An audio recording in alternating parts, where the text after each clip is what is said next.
بسم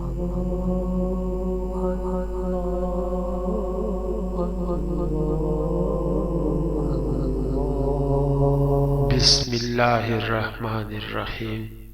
شروع کرتا ہوں اللہ کے نام سے جو بڑا مہربان نہایت رحم والا ہے۔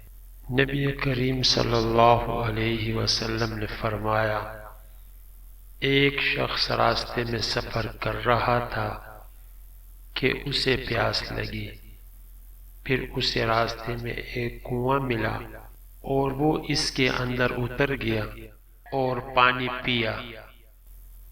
جب باہر آیا تو اس کی نظر ایک کتے پر پڑی جو ہانپ رہا تھا اور پیاس کی سختی سے کیچڑ چاٹ رہا تھا۔